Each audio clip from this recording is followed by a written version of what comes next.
Okay guys, so what we're going to do now is start looking a bit into adding some interactivity. Okay, so we're going to be adding in these kind of drones that kind of fly around the city, um, chasing after us basically. Um, Before we just do that, just quickly show you. So I've just enclosed my little map area into a space like this. Obviously, well, hopefully yours will be much on a much larger scale and done something more unique. But just to show you what I've done there, as you can see. Um, and before I actually just jump into that, one thing I was going to show you. So when I push play at the moment, I'm kind of like facing the wall. It doesn't seem to make sense. I should be facing this way, really, right? And I can walk over and select the gun. So what I forgot to mention before was about this here. This is the player start icon. All right, so this is the spawn location of your character. If I just deselect it, you can see it's got this blue arrow. That's the direction that you'll be facing. So if I just select this, I'm actually going to rotate it to face this way. Um, Maybe I want it to be kind of in between in the middle of these archways. So when the game starts, I'm kind of looking down there. Push play. It kind of makes a bit more sense. Maybe start back here a bit more. Okay, and then obviously the gun itself, you could delete that, you could not have a gun at all. I could just delete that. You'll find it in the first person blueprints.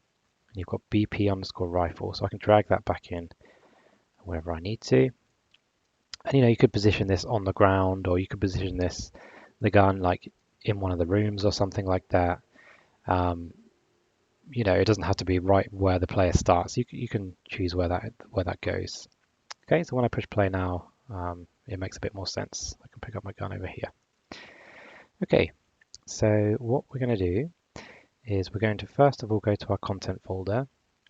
I'm going to right click here and I'm going to make a new folder to keep things organized, and I'm going to call it drone. Okay, and then I'm going to double click into here and I'm going to import the model for the drone. So I'm going to click import. My models are in my downloads folder, so in the description of the video obviously is where we got the models from. So I open this up and then we've got one called drone. Open that, don't worry about any of these settings and just push import all. One little error, that doesn't mean anything, that's fine, close that down. And here we have the model for the drone, and there's 4 materials that are assigned to it. So just quickly before we make any more progress, you can double click into this model and you can go ahead and adjust some of the materials in the same way that we did in the previous video where we were looking at adjusting materials. So you could go ahead and make like a glowing red one if you wanted to, or I don't know, whatever is your own custom kind of idea, you can customize that model with the materials. So at the moment, if I was to drag this into the map, I'd have a nice drone in there, but it's not going to do anything. Okay, same way that I've added all these other models, they don't do anything, they don't have any interactivity to them besides collision detection. So this thing actually needs to be moving, so I can't just drag it and drop it in there as I have been doing before. What I need to do is I need to make it into what's called a blueprint. So what I'm going to do is in this same folder, to keep things organized, I'm going to right click here and go to blueprint class. Okay, so a blueprint is essentially creating some kind of object in your game that has interactivity. There's a whole bunch of different blueprints that you can choose from. All right. If you read the descriptions, particularly this one called character. So a character is a type of pawn that includes the ability to walk around. So I know that it's a drone, right? It doesn't have legs, it can't necessarily walk, but it's going to be able to move around, so that still applies. So yeah, that's what we want it to do. We want it to be able to move, so we're going to have to make it a character blueprint. I'm going to give it a name. I'm going to call it drone. I can't literally call it drone because there's already something called drone, so I'm going to call it drone moving. That'll do.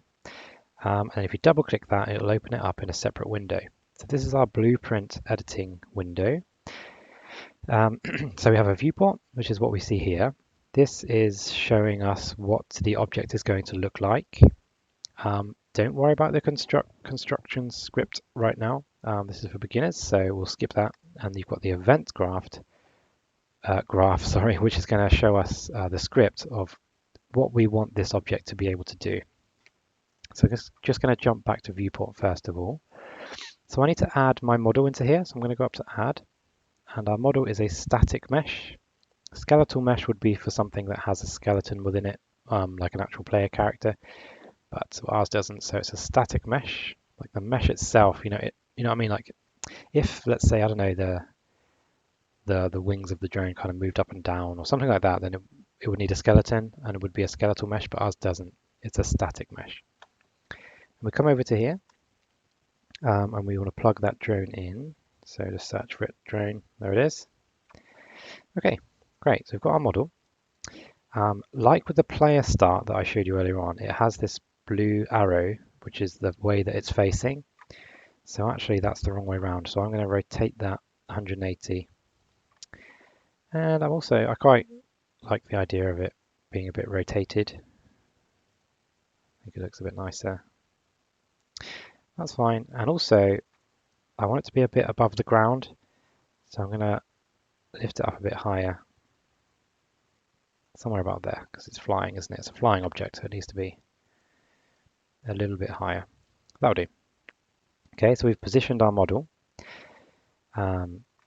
What we need to also add is this thing called pawn sensing. So that's pawn sensing, like that. So when we add that in, you see it's got all these lines coming off here. This is the giving it the ability to be able to see the character or see something within the game. It also has the ability to hear as well, but we're not going to worry about hearing in this series. So that's fine. I think I'm ready to go. I can come back and tweak this stuff later. I'm going to go over to my event graph now. And the event graph is where the script is. So by default, you get these three things called events.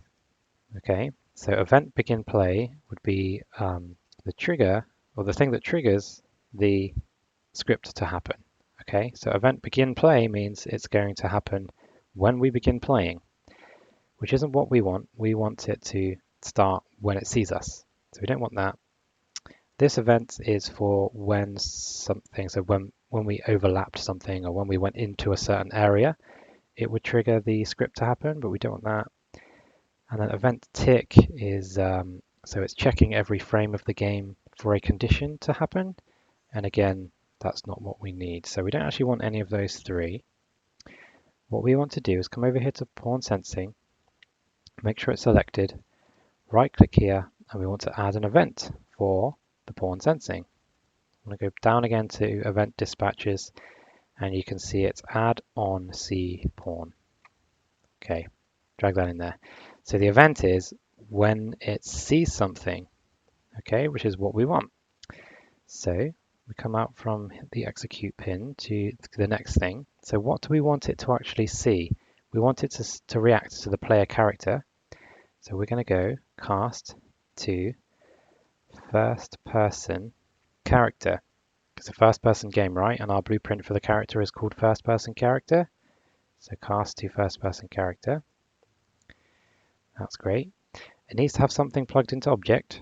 So I'm going to go down here and we're going to tell it what this is. It's a player character, right? So I'm going to say get player character.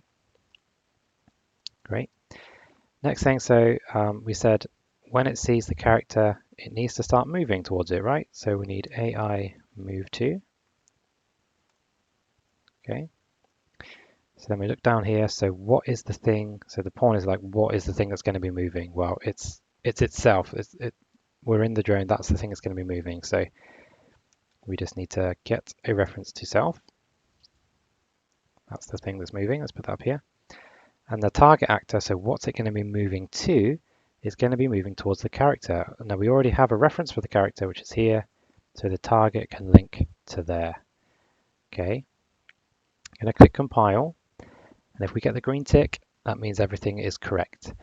Or the C++ code that's behind this is correct and it's happy, it works. Great, so that's good. So we've got our drone set up and we've got the script to what we want it to do. So I'm going to close that down.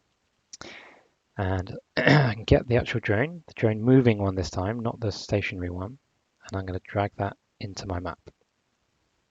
Okay, that's great. I'm going to sort of position it over there somewhere for now. That's fine. We'll come back to all these lines and things. So currently in this state, it still won't work. So if we play test our game, we run over to the drone, it's still just this stationary thing that's not going to do anything. All right. So what we need to add is what's called the um, path tracing. So what we need to do is come up to here, and we need to go to volumes, and it's this thing here called nav mesh bounds volume. We drag this into the map, you'll see that it's this orange cube. What's inside this cube is where your AI, or your drone, is going to be able to move. So I need to scale this a bit larger. So I'm just going to get my scale tool, zoom out a bit.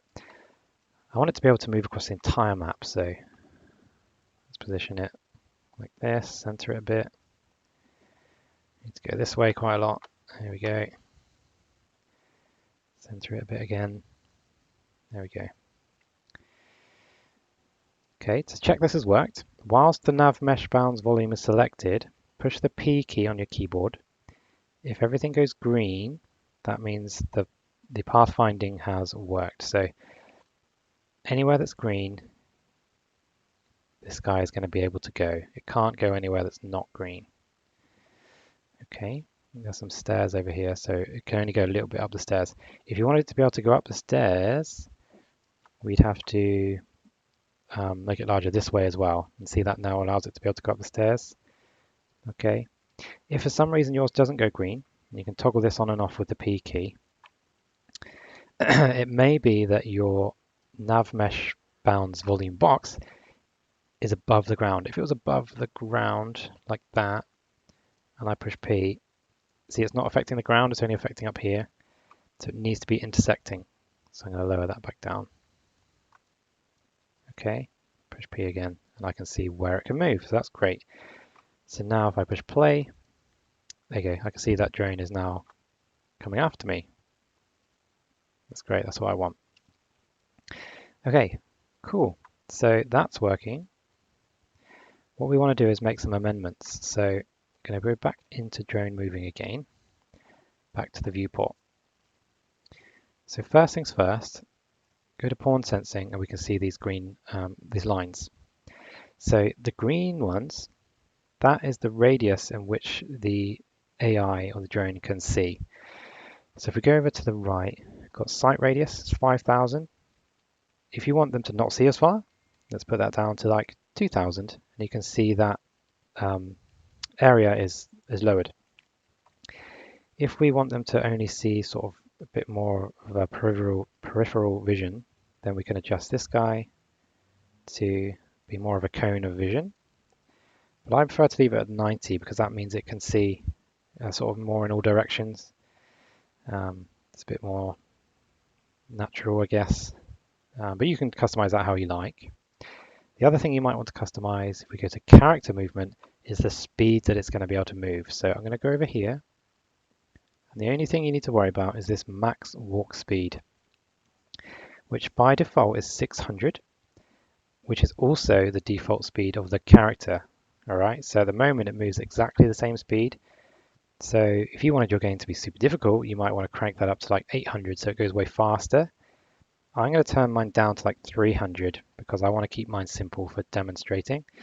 But that again is totally customizable for you. So I'm going to compile. When you've made changes, click that compile button. Go back in here again, and I can see that it can still see me and it still follows me, but it's a lot slower. So I could actually technically get away. All right, cool. What else can we do? Oh no, we can load this back up. One thing I also wanted to do, so it might be a nice idea to add like a kind of a search light to the front of this guy. So I'm going to go back to add, and this time I'm going to add a spotlight. There we go. And where do we want this? We want this up here want it at the front of it, right? That makes more sense. I'm going to rotate that so it's pointing downwards in the direction that the drone is facing. Something like that. And obviously you can adjust these settings. So you've got the intensity of the light here. From what I remember, this needs to be quite high. I'm going to put that to like 50,000. And the color, I mean, it's a bad guy, right? So let's make it red. Compile that. And you can see already there that the effect of that light shining down on the surface of the ground. And you can see that's following the drone. Just go over here into the darker area. So obviously if yours is set to a lot darker, then that effect is going to be amplified a bit. That's great, that is cool. But obviously the other thing that I can't do is shoot and kill the thing. So what I'm going to do is go to first person, go to blueprints, and I'm actually going to go into this is the rifle, this is the gun. You don't have to do this, but I'm just going to get rid of the sound because, just ignore this, I don't want to destroy your ears with it playing the sound of the firing. So back to drone moving. So right, this is our drone again, guys, right? So we're going to go to the event graph where we told it to move towards us. This is also where we want to tell it how to be destroyed, essentially. So in the viewport, we need a collision detection box. So I'm going to go to add. I'm going to go box collision. Okay. So this is our collision detection. So I'm going to move this up, and I want this to be around about the size of the drone. So basically, this is if we hit this hit within this box, then we'll destroy the drone. So somewhere around that could be fine. You can make yours smaller if you want it to be harder. That's going to be up to you. So that's fine. Back to the event graph. Make sure box is selected. Right click in here. So we're going to add an event for the box. It's going to be a collision, and it's on component hit. Great. So when a component hits that box, it's going to trigger something to happen. What component do we want to hit it? We want it to be the projectile. So cast to first person, and then you can see first person projectile. Great. This time for the object, we can just connect object back to other actor. What that's going to do is restrict it to only being able to be the projectile that triggers this. All right, so we don't want anything else to be able to kill the drones. What's going to happen then? We want it to don't just disappear because that would be boring. We want it to do a nice explosion when it dies. So I'm going to spawn emitter at location. So spawn emitter at location. The emitter I want to use, I've brought in the starter content to this project. So I've got the explosion emitter. So I'm going to plug that one in. Once it spawns the emitter, then it's going to destroy actor. So it's going to be then destroyed. Okay, that's great so far. All we need to do now is tell it the location to spawn the emitter at. So I'm going to come out from location and get world location. Great. And we want it to get the location of the box collision that we made. Okay, so we can drag that box there into the event graph to get a reference to it and plug that into the target. Push compile, that's green, that's worked, that's great.